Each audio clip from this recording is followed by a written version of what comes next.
Today, on episode 19 of the Be a Marketer podcast, you'll hear from a pair of owners who recognize that their differences make the business work. And I'm sharing how you should think beyond your product to make more money. This is the Be a Marketer podcast.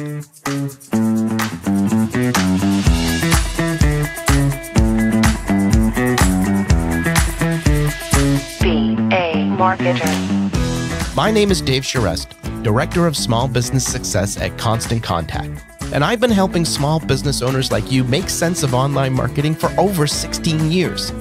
You can be a marketer, and I'm here to help. Hello, friend, and welcome to another episode of the Be a Marketer podcast. Thank you for joining me here today. I'm grateful for your attention. You know, I was thinking after listening back to the conversation you're about to hear today, I was thinking back to when I had first started my original business back in 2006.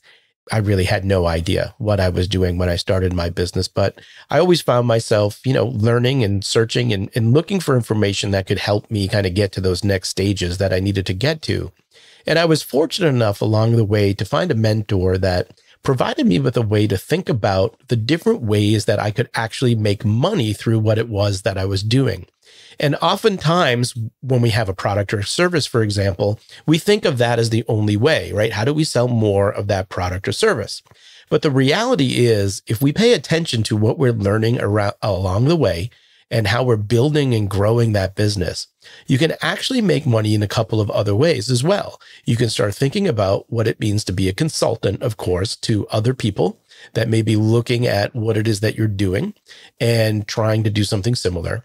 But then you can also think about that at another level of getting that towards a training situation, right? Where those people that are looking to do something similar to what it is that you're doing, even if it's the particular skill set that you have.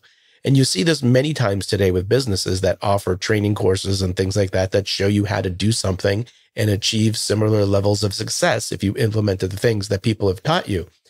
And this is an interesting way to think about it because it opens up the earning potential that you have for your business. You're not just trying to sell a $2 widget, right? Let's say you are now able to charge money for your time, right? In terms of thinking hourly and what that would cost. But then you can also think about how can you create something that gives access to more people for even higher prices if you wanted to. And so thinking through that, as I mentioned, today's conversation made me think about that a little bit because it's a good idea to, as you're going through this process of building your business or even looking back at where you were, because I know sometimes you get to a point where you're like, oh, I didn't think about that, right? But it's really important to think about what can you do to document your processes and what can you do to help highlight those areas or the things that you did to achieve that success, because you can often turn that into something that allows you to generate more revenue. And you'll hear this echoed here today from our guests who have found multiple phases of their business that allow them to generate income. So something to think about as you are listening to today's episode. Well, friend, today's guests, Lisa Hammer and David Newman, are the authors of the book, The Engagement Matrix, and owners of Leadership Techniques LLC, which focuses on leadership and project management training. Lisa and Dave met while they were at different companies working on the same project. The pair started chatting about the challenges that they had managing other people.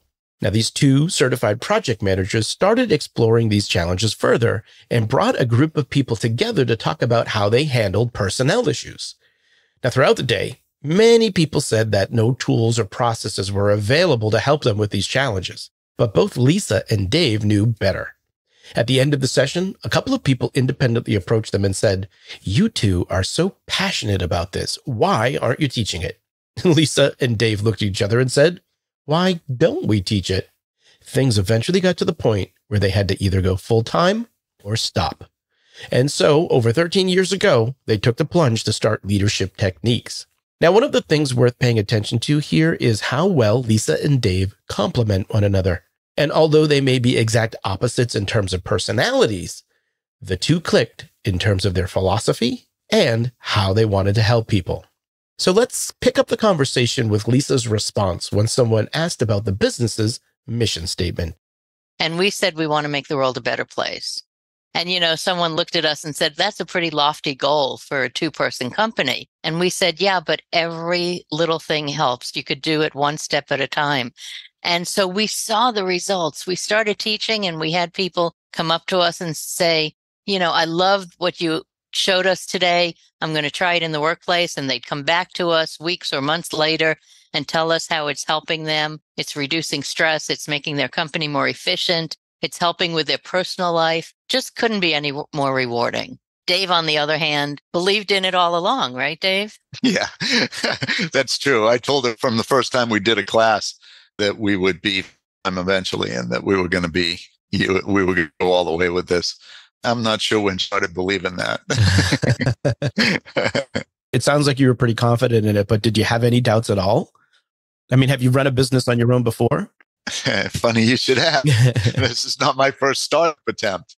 First of all, I had a job for probably 13 years that I loved. I would have retired from there. Absolutely loved it. Got a second degree to support my love of that job, right? Specific industry related degree. And I just would have stayed there forever. And in 2002, I got laid off. So from that point, I said, well, the whole world is uncertain. Nothing's ever certain. And so, first of all, I tried to be a consultant on my own, and that completely failed because I couldn't handle both sides of the business. And then, I worked for other people, and then I got the opportunity to be in a startup with a couple of partners. And that was a serious startup where we raised millions of dollars. But in the end, we failed. And so having that and understanding what that's like, when this came about again, I was definitely willing to, and eager, in fact, to go at full force. But I knew a few things. I knew I needed the right partner. And I know that you have to go in the deep end. There's no looking back. I mean, we did start time, but in my mind, it was always with the intent of ramping it up to full time. So when we say we started part time, we were working full jobs, which were very demanding, managerial, high-tech jobs. And we met on Fridays. We met every Friday at lunch to discuss what we were both going to do over the weekend. And then we worked 2 or 3 nights a week with one another, planning and doing things. And then the other nights of the week on our own doing, research and writing and stuff like that. So it absolutely almost was a second full-time job right from the start. So finally building, a client base where we could actually leave our jobs and take the chance. There was a chance, and it took, people believing in us and certainly taking that risk on our own. And I would also like to add that I was much more willing to take that risk the third time Mrs. Newman was. She was a little less confident, and Lisa also. They're really good friends with one another, and they were both like a little bit hesitant, more hesitant than me. Let's put it that way. But I want to say something else about it. See, what we do, what we provide. You asked first, I just realized I didn't answer the first question, which was what did we teach in the first place? We always split our original classes between project management techniques, math oriented scheduling and things like that, and soft skills, which are now called power skills. And we've established quite an expansion on that side of the business, the power skills side. But I also wanted to mention that what we present, as opposed to what a lot of people do out there, what we present is reality. In other words, we both lived in the trenches for years, for decades, in fact. And what we're presenting is data-based research, so that we're not telling people maybe these things will work. What we're telling them is 80% of the companies out there that do these techniques, or rather put it the other way, 80% of the companies or 90% of the companies that are successful in project management use these techniques to become successful, right? So it's much less opinion based and more data based. And so proven techniques to help people get things done, which then in turn reduces their stress in the workplace. Lisa, how long before you were doing this full time? Like you could say goodbye to the old jobs. So it was about 2 years that we were doing it part time. Like Dave said, that was a lot because, our full-time jobs were full-time. Dave was VP of operations of a web company, and I was a managing director of an interactive marketing company. So they were full-time jobs. So it was about 2 years. And like we said, we got, a couple of breaks where we were asked to do some larger things for, the community college and other organizations. Ironically, one of the biggest contracts we got signed when we went on our own, we decided, okay, we're doing it and we'll go ahead, and we got a government contract, and it was for a Tuesday. It was a holiday weekend. And that Friday they called us because the government shut down. So we thought, oh, that's not a good sign, right? That was our first gig going full time, and it got, well, postponed. But at the time it felt like, oh my goodness, what did we just do? But, it all turned out, obviously, we did it again. But it was a couple of years, and then we went full time. And even the full time, when you're an entrepreneur, you own your own business, it's up and down, especially in the type of work that we do, because it's contract to contract. We have some clients who we come in and we do training for them maybe once a month. We did a training this morning. We're working with a company. We're doing a half-day session with them every other week. And then there's others where it's one and done.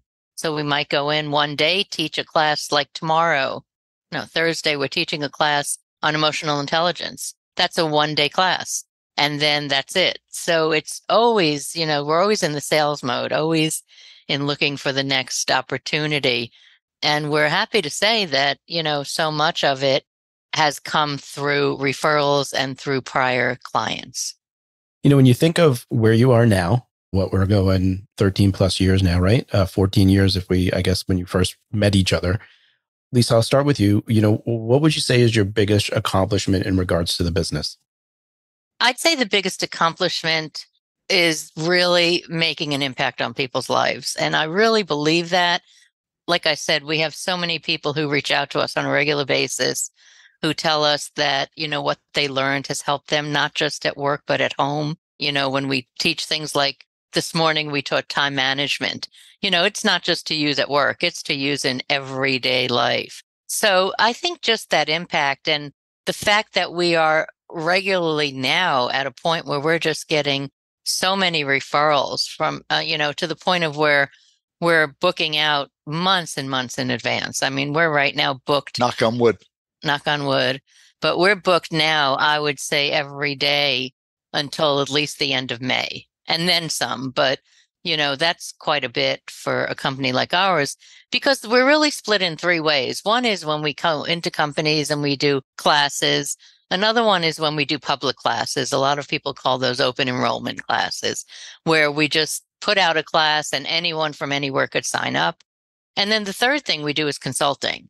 And we're doing that with some organizations where we're helping them get organized, maybe put some project management tools in place. There's a company we're working with now where we're helping them. It's called Standing Up a PMO, which is a project management office. So we're helping them do that. That's a, 6-month plus long process. So we do the consulting, we do the internal training, and then we do the public training. So we really have three different aspects. And over time, it's evolved, it's changed. It used to be mostly public classes. And now that people are getting to know us, I'd say we're mostly doing internal classes and consulting. Do you prefer one over the other? Like, what's your perfect mix? That's an interesting question. I think I prefer them. I like them all for different reasons. I think the internal classes are the best because we get to know the organization. We don't do package classes. I mean, we have a catalog with hundreds of courses we've written, but every time we could go to deliver a course to a client, we meet with them first. We have a conversation. We decide what they want to accomplish. What are their pain points? What are they looking for us to achieve? And then we customize the class. So then we could have the class where we could really use examples from their life experience rather than just generic examples. So for example, if we're doing a public class and we want them to analyze a project, we might say, okay, let's do a community project, homelessness. Every community has homelessness. So everybody could relate to that, and it works really well.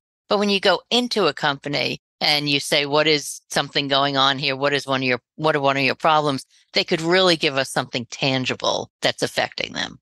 Dave, for you, in terms of just biggest accomplishments with the business, where are you on the spectrum here? Well, I agree, Lisa, that it's hard to pick one example, but it's always been a focus to add value in everything we do. And like she said, we've gotten a lot of feedback that we have added value and helped people's lives, and that always feels good. But I'll tell you, I constantly reflect on the fact that we've supported ourselves, both of us, full families for almost 14 years now. almost completely off of our own ideas. And I think that that's like, we didn't franchise to anything. We didn't buy, we didn't buy into someone, although we did recently. We finally franchised into DISC. So we're certified in DISC, but we only did that within the last year. And that's an add-on to our business. You know what I mean? All those years, I remember I used to joke, we'd be walking into a place loaded up with suitcases, flip charts and stuff. And I would say to Lisa, I don't know how we're going to do this when we have to fly. And she would pick up laughing at me, right? Well, before the pandemic, we were flying. I don't know. Lisa would have to say, because she's Miss Logistics, but it was a couple times a month. We were traveling a lot all over the country. So we figured out how to condense, I'll tell you. Yeah, that's what I think, is being able to support ourselves and add value and do some good in society along the way.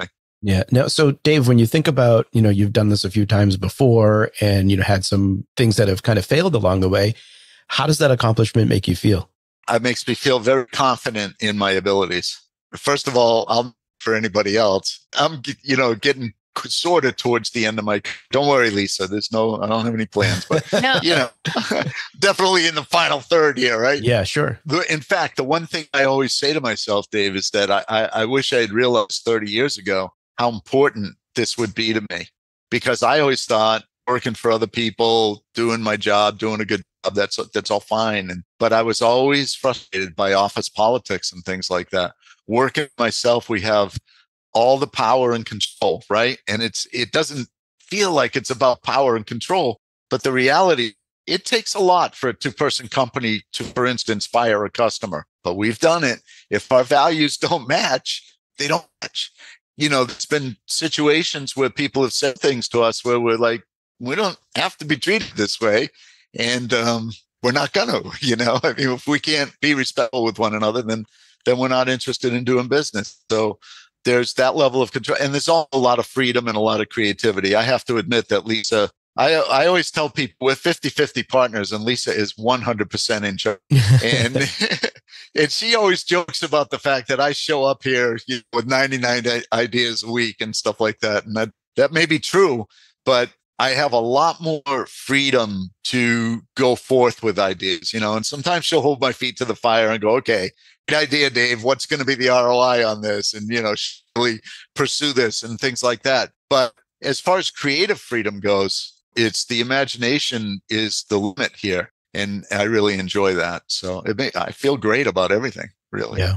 So I want to talk about this a little bit, because I think this is what's cool. Like, I mean, similar to you, Dave, like I've run my own business in the past and realized very quickly that I'm good at what I do, but not very good at the running the business part of it. Right. And I think even when you're working for a company and you're building a team, for example, finding people that, supplement your weaknesses and, you can work together really well, that obviously helps making sure things work the way they should work. And so it sounds like you two have a good mix here of supporting each other, right? And filling that in. And so Lisa, from your perspective, and I'm hearing some things as we're having this conversation here, but, what are your strengths and where does Dave come in to kind of fill in the gaps in terms of the weaknesses and vice versa? So we'll start with you, Lisa. To your last question, I thought Dave's answer would be, I picked the right partner this time. I was waiting. He never got to that, but that's okay. You can have that conversation after. That's okay. Sorry, Dave. That is what I should have said. When will you learn? What's your question? No, I'm just teasing. I certainly have always been on the business side of things. I was a director in a very large organization. And so I had large teams reporting to me, and I was much more focused on the business side of things. And I had technical people like Dave who worked for me. I had engineers and analysts and folks who really understood the technical side, and I didn't, but I had great people. And I did the business side. I handled the communication. So when Dave and I got together, clearly, Dave's background, which we didn't tell you much about that yet, but he's a mechanical engineer and his background is very technical. And so it was clear to me that he loved doing the research. If he doesn't have 10 books open at a time, he doesn't have anything. So it really was a good split. And it fell out. We never really said, I'll do this, you'll do this. We joke from time to time that Dave does the research and I do everything he doesn't want to do. But in reality, it does work out that way. He does most of the research. He writes most of the courses, the original courses, and I do everything else. The one thing we have in common is we both teach. So most of our classes, our webinars, our presentations, we co-present. Now, when it comes to certain topics, he probably will be more heavy into the technical discussions, whereas I may be more of the, like he said, the power skills, talking about communication and emotional intelligence and creativity and things like that. But we really do have a good delineation in the way that, I enjoy the business side. I enjoy the marketing, the communicating with folks, the handling the finances. I do think it makes my job stressful at times because I put that on myself to communicate with people immediately. Like, I have a 24-hour rule that any email I get, I'll respond to in 24 hours. And Dave has a lot of pressure because he has to get material ready for class. We have a joke like it doesn't just write itself, right? So he really has a lot of pressure. We have, like I said, classes every day between now and the end of May. That's all material that has to be written, not everything from scratch, but a lot of it customized for our clients. So it worked out really well. I don't think there's any area that we've really discussed where neither one of us were willing to do it. Of course, we'll do whatever it takes, but I don't know that there's anything that we haven't really found that one of us is better at handling. It's been a great mix. Now, if you look at all the things that are written about whether or not we should get along or not, every study, every personality assessment we've done, we are total opposites, 180 degrees. But I think that's what makes it successful. Yeah, I was going to say that's usually the thing that makes it work, right? It sounds like you're both very on the same page about what it is that you're trying to accomplish and what you're trying to do. And then that makes the differences work, right? Because you are marching towards the same goal. So on that, Dave, if I go to you, what would you say that right now, where you are with the business, what are your top priorities now? This is being recorded, Dave. Make sure you get this right. Top priorities right now. Man, that is a tough question because first of all, we have some immediate goals going on. We have a 2.5-day conference coming up that we're hosting out here at the beach. We call it our Teach the Beach conference. So that's my top priority at the moment. But you mean as far as goals for the business go? Yeah, when you think of the business, like, do you guys get together and kind of discuss that stuff like at the beginning, at the end of the year, every year, beginning of the year? Like, how do you guys work that out? We used to have a thermostat that we set up in the office. We set up financial goals and everything for each year. I was going to say, when Lisa mentioned that there's very few things that neither of us have ever wanted to do. When the old economic scale was totally at the bottom and we were thinking about making cold calls, I don't think either one of us was lining up to do that, right? And that's when we created thermometers and said, okay, we're going to have to make a certain number of calls. We're going to have to do a certain number of things. But here's why it's been so tough. We wrote a book. So we got that done, right? We set really big goals and then we kind of reached them. So right now, I think our goal is to just create an ongoing pipeline that keeps us going for, I think we're looking out as far as 3 years. But the reason it's difficult to answer that question is because we wanted to move to the beach. We moved to the beach. We wanted to buy a boat. Everybody's been against buying a boat. So we joined a boat club. So now we have access to a boating that you could imagine. So we wrote the book. We've been reaching goals. The other thing is there have been 2 times, one during the recession and one other. Our business was really way at the bottom. People weren't doing training. Training was just dropping off. And so we called a friend of ours who was a very successful business guy. And he came over and we said, this was about halfway through so far, right? About 7 or 8 years ago or something like that. We said, what should we do? We meant, how should we expand our business to be able to survive? And you know what he told us? You should quit, get jobs. So we escorted him out and we were like, okay, so no asking anybody for advice if that's the kind of advice we're going to get. So we expanded into strategic planning. We expanded our power skills side. We picked up DISC. So we've expanded into a bunch of different areas. So as far as goals like that now go, it's keeping current with our certifications. We have roughly a 6-month pipeline, right, as far as I know, and don't just ride a wave forward, right? You drive and stay on the front of it. And so that really is the goal for me. Lisa, anything you want to add to that? Well, a couple of things. I think that on a smaller scale, we have one company we're working with. I mentioned we're helping them put a PMO in place, a project management office. So we're excited to see that through. We're excited to see, when that actually goes live, how that'll be and how that will be over time. So we'll spend time with that. As Dave mentioned, are always coming out with new options for clients. So that's exciting. Since we did relocate to Delaware a year and a half ago, I don't know if Dave mentioned that, but we relocated to the East Coast of Delaware a year and a half ago. I'm excited to build our pipeline here in Delaware. Most of our clients were in the DMV area, the Delaware, DMV, DC metro area. And this is how this happened. When COVID hit, we were teaching in person. We never taught online before. And in fact, we were opposed to teaching online. And when COVID came, within 24 hours, our pipeline went from about 80% for the year, but down to 0. So we said we either have to learn how to teach online or we have to find another business. So we did everything we could to teach online, and we really did research all the different platforms and all the different methods. And within 2 weeks, we were back up and running and had very, very successful classes via Zoom. And then, we realized that this will work. And, we're happy to say that, every year's gotten better. This is our best year ever in the business. And one day we were sitting in the office on Zoom and we looked at each other and said, why are we still living in Western Maryland? We both want to live by the ocean. So we were able to relocate. So that was a big goal, obviously. And like Dave mentioned, I think the other really big goal that we just achieved was writing that book. We had been working on it for a couple of years and we published it right before the end of 2022. So that was a huge lift for us. It's available on Amazon. So that was really exciting. And now we're really, starting to tell people about it and getting the word out and marketing it a little bit.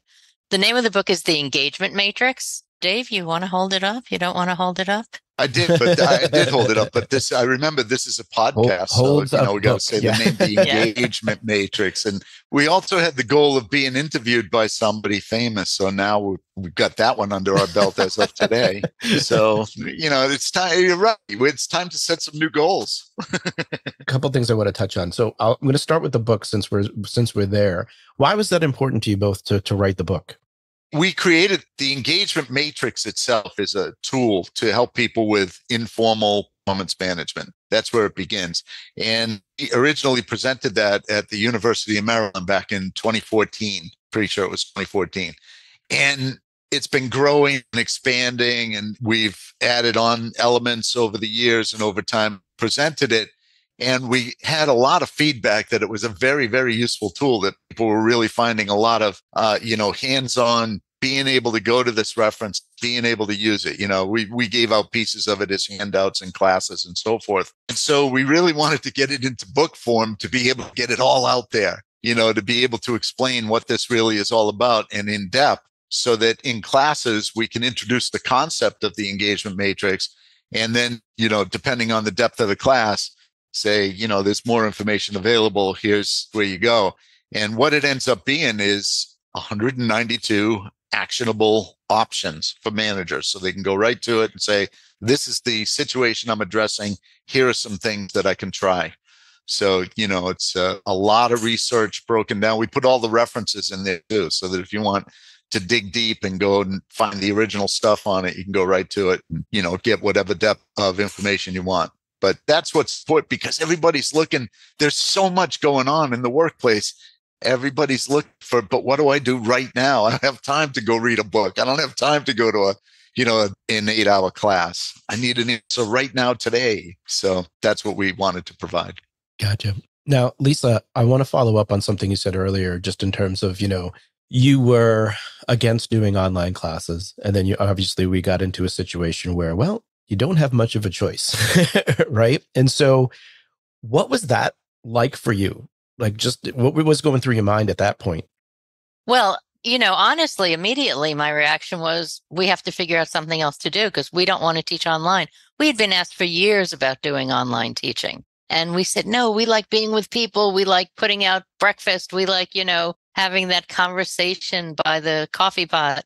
And so my initial reaction was, we have to do something different. But then I knew we had a PMP exam prep course. We teach certification. We had that course 2 weeks later with an internal company. And Dave and I thought, well, we can do it. We can figure this out. So we really did a lot of research on Zoom, and to the point of where we started teaching other companies how to teach online, how to work online. And now, I mean, we're never teaching even a 1 hour presentation with hundreds of people. We do breakout rooms. We do polling. We use every tool available because we know the importance of the interactivity. So, a couple of the greatest things that came to us was when we started doing this, we got some unsolicited testimony from some people, testimonials, who said, I actually like online better because you could see everyone's face, sort of like they called it Brady Bunch style, right? Yeah, interesting. As opposed to, being in a classroom, you usually wind up just talking to the people at your table. Whereas if we have a class of 30 people, we keep doing breakout rooms with different people every time, and they get to meet a whole lot of people.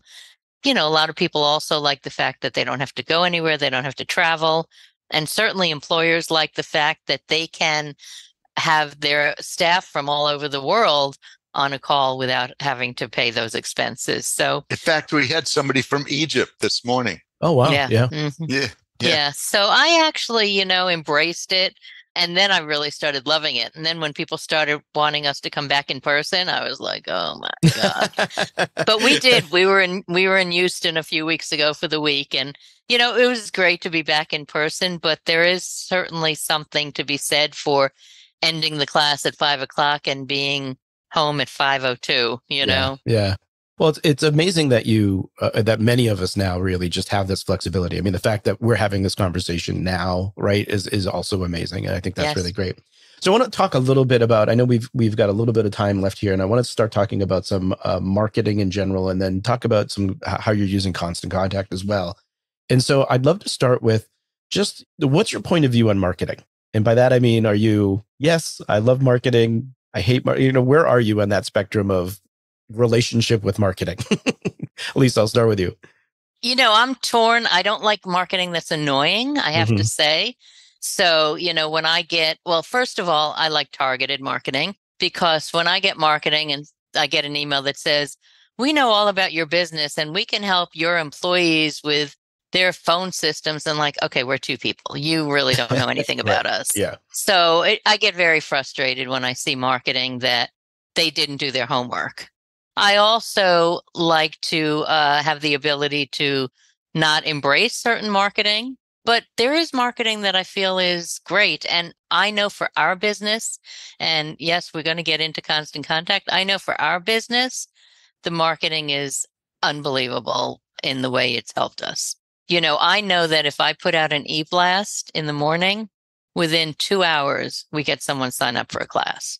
So, talk about ROI. The ROI on that can't be beat. So there are some people who don't like it. We certainly get people who unsubscribe from time to time, and we get offended when they do, but we get past it. It's amazing how much that hurts sometimes, it right? Does.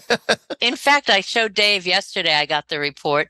We had 2 new signups from our website and 1 dropped. So when it's more people adding than deleting, I'm good. I'm happy. Yeah. But I think it's critical. I think it's critical to our business. Like Dave said, the cold calling and things like that, that's not our style. We don't do great with that. But to be able to send out an e-blast or send a message, it's been really, really positive for us. Dave, what's your relationship with marketing? And I guess, how do you guys kind of work that together? Are you both involved in that, or how does that all work out? Definitely not. Lisa does all marketing, but all of marketing. And I agree that the e-blasts and the things that she does, we've also done certain things on the website, but the Constant Contact and the e-blasts are the most active element of our marketing from the perspective of sending things out to people. The way we do, the other thing that we do for marketing is free presentations. So we've always, right from the start, imagine being tuned into the training business. All of our friends said to us, what are you nuts? What are you crazy? First of all, you don't even know each other. So how are you going to be partners with one another? And second of all, there's a million trainers out there. How are you going to compete with them? Okay, well, that's what everybody says. So how do you compete with anybody, right? Well, you try to be as good as you can be. You try to provide value. That's the simple answer to that. But from a marketing perspective, we recognize we're just two people. You don't know us. You don't know anything about whether we'll be in business a year from now or, and we're out there trying to get contracts with people. So we told them, come in and do a 1-hour presentation for you and your management team. You pick a topic. If we don't already have, we'll create it. We will do a 1-hour presentation with not 1 ounce of sales in it. We won't even mention our phone numbers. It's not about sales. We want to show you the product that you'd be buying. And then we took that and we volunteered to do presentations for anybody that'll have a speaker. And so that's PMI, SHRM, ASQ, you name it. If there's an organization, we presented for them. But what does that do for us? Well, it gives us a chance to get them on our mailing list. And then Lisa sends those e-blasts out. And the bigger that mailing list gets, the more sure it is that that hit rate will hold true. And it sounds small, right? It's like, oh man, she's sending an e-blast to a few thousand people. And we're happy that we get one sign up. And how often can you do that? Well, Lisa has the balance. And I don't know the frequency offhand. It's maybe once a week and then something special once in a while. But nobody has ever complained about it being over spamming them or anything. People are appreciative of the information. And we always know that we're going to get at least one sign up. And then that kicks things off, kind of creates a positive cycle, because once people start signing up for something, other people sign up for it. I don't even know why that is, because they don't really know it, but it happens. So what's your approach there? Like, how do you approach just your marketing, and how do you think about it in terms of how often do you send, or what's your approach to that? So we have a calendar of events for the year, and that's what we market our public events. And as Dave was mentioning, when we have those public events and people sign up for them, they're sort of what we call our lost leaders sometimes, because we may have a class and not have a lot of people in it, but somebody from that class works at a company that needs us to come in and do, a day or a week or a month or several sessions. So I always send out an e-blast when we have things coming up, usually a few weeks before, a month before. I just try and do an e-blast every week or every couple of weeks. Sometimes I do a couple in a week and nobody has really gotten upset about it. But like Dave said, we have this conference in Rehoboth Beach at the end of April, a 3-day conference. And so I've sent out several e-blasts about that, and people will immediately write and go, oh, I so want to come to this. I have to get approval and things like that. It's usually based around our calendar. On our website, we have a registration page that shows all of our public courses for the rest of the year. So it really is just based on the regularity of those courses. And then I usually send a targeted e-blast. Like, for example, we have the emotional intelligence class on Thursday. That is a public class. So I'll highlight that, but then I'll list everything else under it, so people will see all of that we have to offer. I love that idea of focusing on a particular thing that you want to drive action around, but then also making those other things available to people. So I'm making the assumption here that, Lisa, you're the one that's inside Constant Contact doing all of that stuff, right? Correct. So what do you like most about Constant Contact then? I love the fact that it's easy to use. Well, first of all, I've rarely had an issue where I couldn't figure something out, but when I did, I got support quickly. So that's wonderful. I like the fact that I can copy old e-blasts and revise them and make them new. And, there's a lot of options as far as their appearance. Maintaining our mailing list is great. I like the fact that we have our website hooked up so that if someone signs up on our website to get on our mailing list, it goes right into our Constant Contact list. And, and I like the data I could see there. I could see how many opens we have, how many, bounces and things like that. So there's a wealth of information. I looked at a lot of different programs before we decided on Constant Contact. And even now when we work with our other organizations and they name some of the others they use, I'm like, nah, you have to go to Constant Contact. So. One, I appreciate that. Two, do you know, if you had to narrow it down, like what was the number one reason you decided to use Constant Contact then, or choose Constant Contact? I think it was the different things it offered. Now, to be honest, we haven't taken advantage of all of them, but just the fact that you can do e-blast, you could do surveys, you can do, targeted emails, things like that. I like that fact quite a bit. The mailing list and the ability to maneuver that and control that, I loved, and the reporting. So I think those were the main things that really set us on constant contact. And the pricing was okay. Of course, when we were smaller and we had a smaller mailing list, our monthly pricing was lower, and it, obviously goes up with the volume. My accountant is the same way. The more money she sees I make, the more she charges us every month. But so I think all those factors contributed to that. So if you were to offer a tip to maybe a similar business using constant contact, what would that be? Don't be afraid to use it.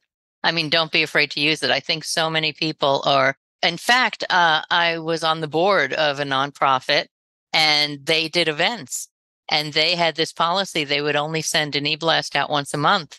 And I said, that's crazy. You need to remind people who you are. And they were adamant about, no, people don't like it. So here's what happens. You get maybe one or two people complain, and that's what they take, right? Instead of looking at the 2,998 people who did not complain, out of 3,000, I would not worry about those two people.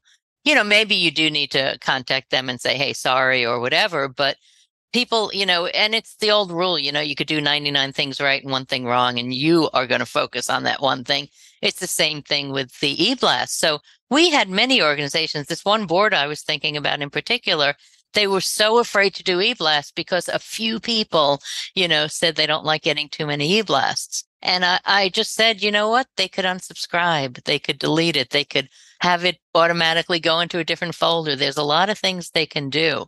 So I think that's the biggest advice. Now, I'm not saying that because I want to get 1 million e-blasts a day from anybody, right? But finding that balance. And like Dave said, I don't know that we've found anyone who really said, you guys are killing me with all your e-blasts. All right, Dave, I want to come back to you. Sorry, we had a tangent there to go on. But I want to say something. There's an upside. Yes. People unsubscribing. One of the most important lessons I learned along the way about sales is that if somebody's going to say no to you, it's great if you can get them to say it right away before you do any work, right? Yeah. And so that's what an unsubscribe is. That's somebody coming off of your list that you no longer have to worry about. They weren't going to do business with you, but they were taking a place on your list. So now they're gone. And we can put somebody in there that we have some potential of doing business with. So there really is an upside to that. Anyway. No, it's a funny thing of just the human nature, right? That gets involved in here is like what we're talking about when someone unsubscribes, or just like you focus on the negative thing when there's so many other positives to deal with there. Right. Dave, for you, what would your best piece of business advice be? Get debt free. A few years ago, one of our clients said to us that he was debt free. And I said that when we started the business, it took some people believing in us. We create a line of credit in order to smooth out that cash flow.